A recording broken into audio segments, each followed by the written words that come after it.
Hey family, I want to read something to you. It's from an article that said single guy asks married men their biggest regret. And a married man wrote in the comments section, he said, your wife becomes the words you speak upon her, and I regret not speaking life and good upon her. I'll read that first part again. Your wife becomes the words you speak upon her. Now, I still have to pause for a second.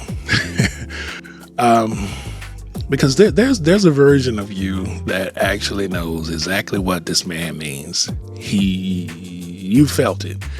Maybe if you've been on the receiving end of words that slowly reshape how you saw yourself in a relationship, or maybe, and this takes courage to admit, maybe you're the one whose words weren't what they should have been.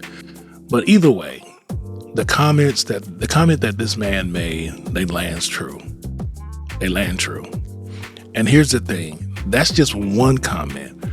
1 out of 100 comments from this article, from married men who were asked this one simple question from this single guy on TikTok.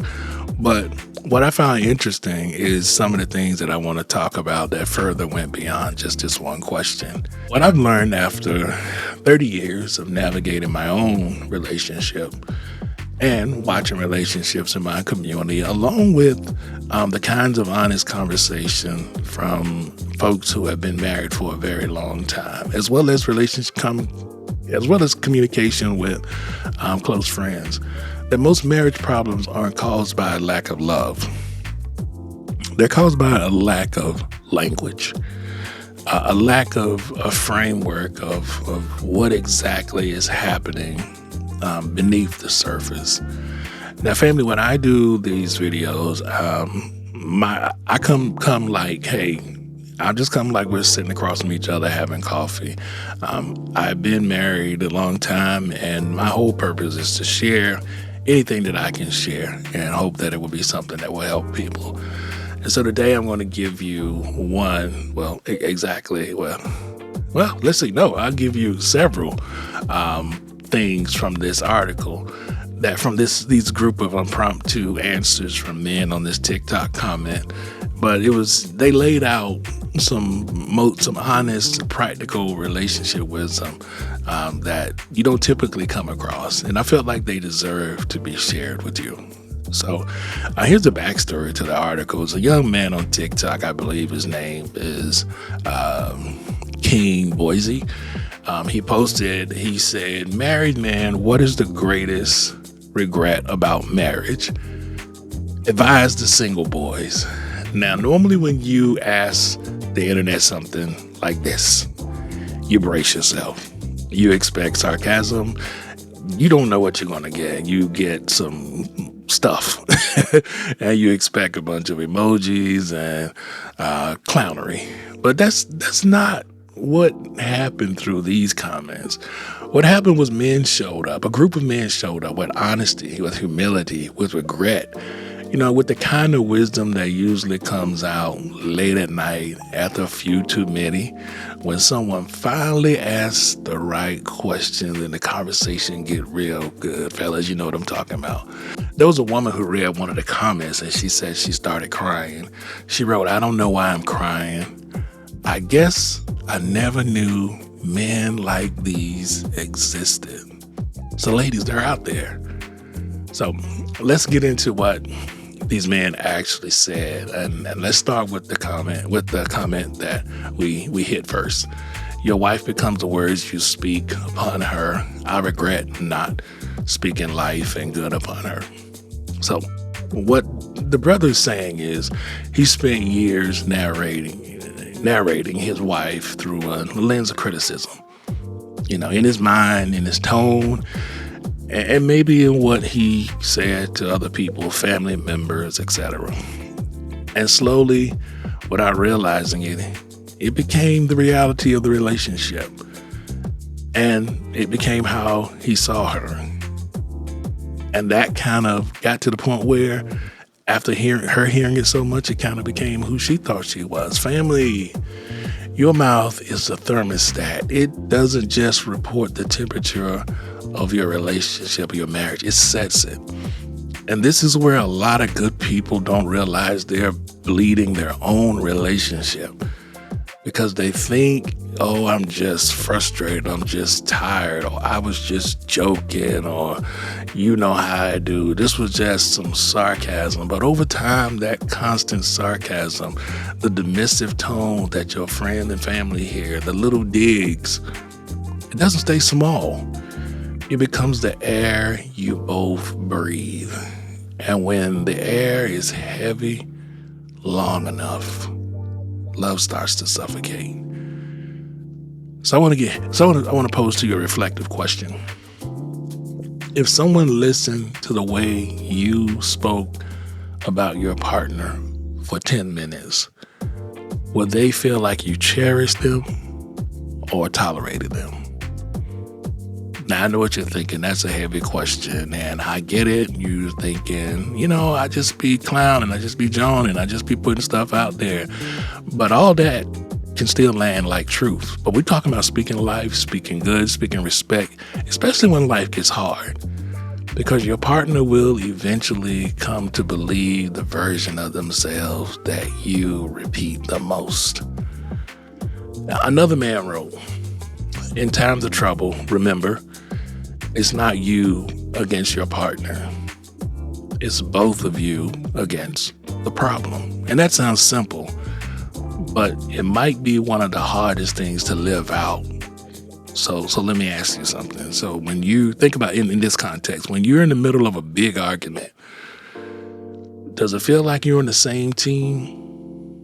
I mean, honestly, for most couples, the answer is no. It feels adversarial. You are tracking points. You are waiting for your turn to speak rather than listen. You're building a case.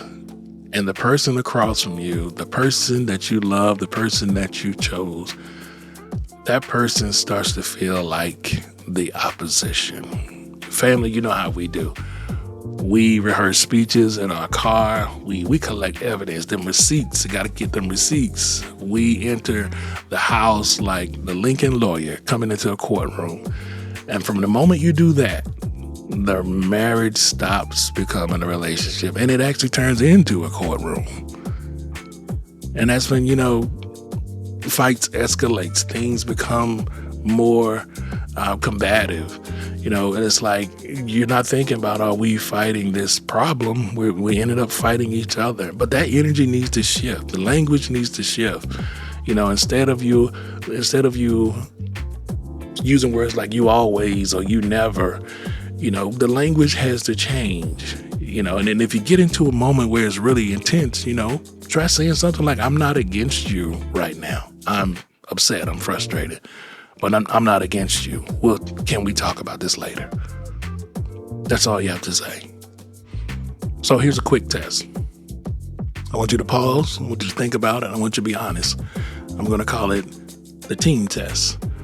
When a problem comes up, do you naturally think, how do we fix this? Or, here's the or, how do I prove I'm right?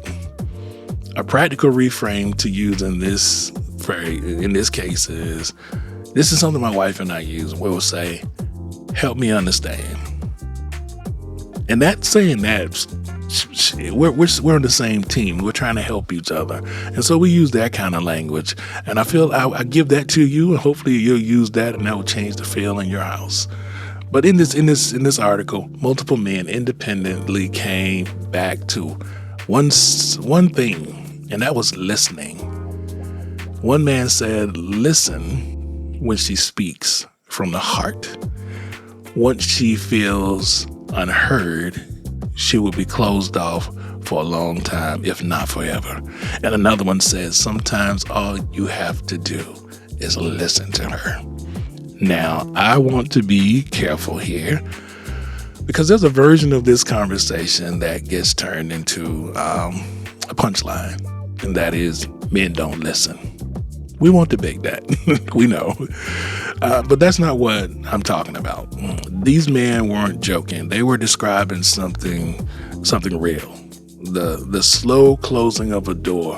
What these men are describing in the specific situations relates to their partner is what happens when the partner, or maybe you, when you have a moment where you stop sharing with your partner in a relationship because you tried and you felt like they were distracted, they were dismissive. When you needed advice, they didn't say anything. They gave you silence. When you needed silence, they tried to fix it and you didn't need to get fixed. When you wanted to be held, they didn't hold you. So they stopped sharing, bringing their inner world to you. And here's the crazy part. That door doesn't slam. That door, it quietly stops opening. And one day you realize you're living with someone who talks to you, but no longer shares with you.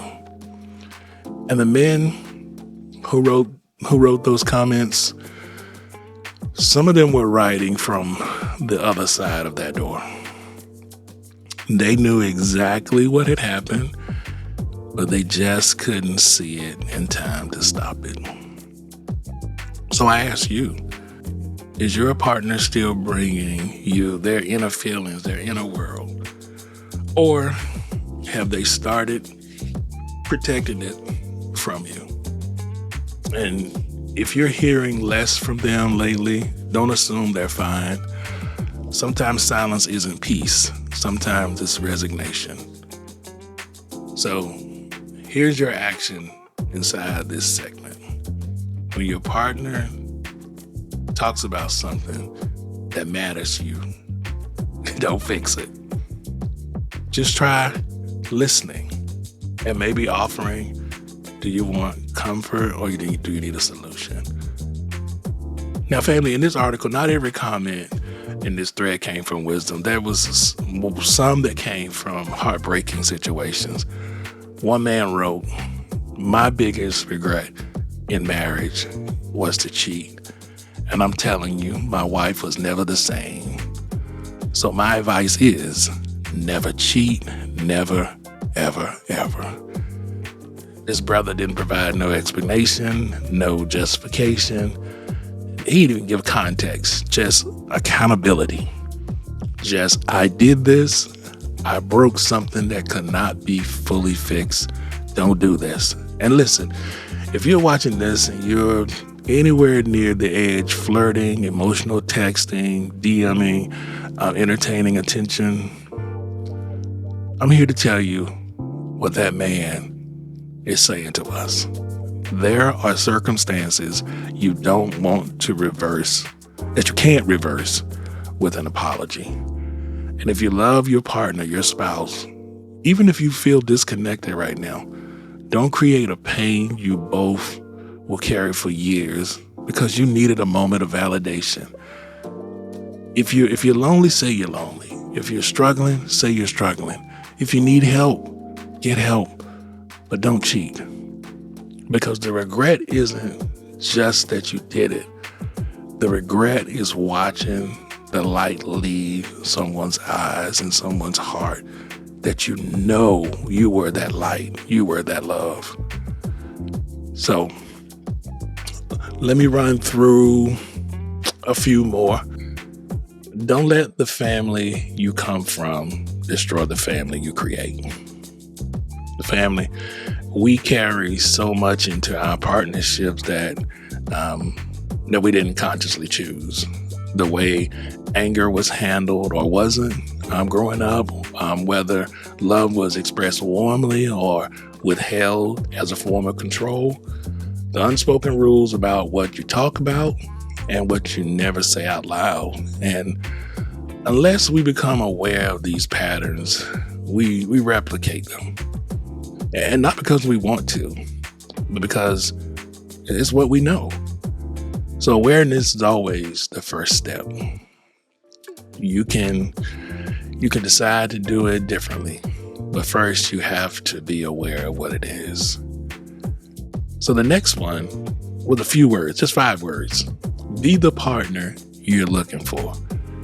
Now, this is one I do try to keep at heart. You know, it's so easy to hold your partner to a standard you aren't meeting yourself, to want to feel respected while being dismissive, to want to feel appreciated while taking them for granted, to want more emotional intimacy while staying guarded. Another one, and this one, and I think this one's underrated. The goal in marriage is not to think alike, but to think together. Compatibility isn't sameness, it's collaboration. Thinking together is a skill. And like all skills, it has to be learned. But family, I want to circle back to the line that we all started with, the line that started all this. Your wife becomes the words you speak upon her. I think this man, whoever he is while he was writing this comment, he didn't realize he had put out something profound. Here's what I want you to walk away with. Not a list, one thing. In the next 24 hours, find one moment to speak life over your relationship. Not a grand gesture, not a difficult conversation. Just one moment where you choose the genuine interpretation over a critical one. Where you say the things you've been holding back because you were too afraid, because you didn't want to feel soft or feel too vulnerable. You know, when you look across at that person and you see them, how do you actually feel? And do they feel that you see them? That's it. Just one moment. The men in this comment section, they weren't extraordinary men. They weren't therapists, they weren't authors. They were just people who had lived enough to have something real to say. And they showed up to say it in a post to strangers. And there was one woman who was, as I was reading through, she said, relationships aren't perfect, but we gotta try with the people who wanna try. Family, that's the whole thing right there. She summed it up. We gotta try with the people who wanna try. Now, if something in this video landed for you, if you recognize something in yourself or in your relationship or a pattern you've been trying to name, I want to hear about it. I'd love for you to leave a comment. It's up to you. I do read every single comment, and the words that you share in the comments, they help me to think about what to talk about next. If you haven't subscribed yet, this is the kind of conversation we have here. Honest and always aimed at helping you love better. Not perfectly, but just better. Family, thank you for spending this time with me. Now I want you to go out and find that one moment with your person. I'll see you in the next one.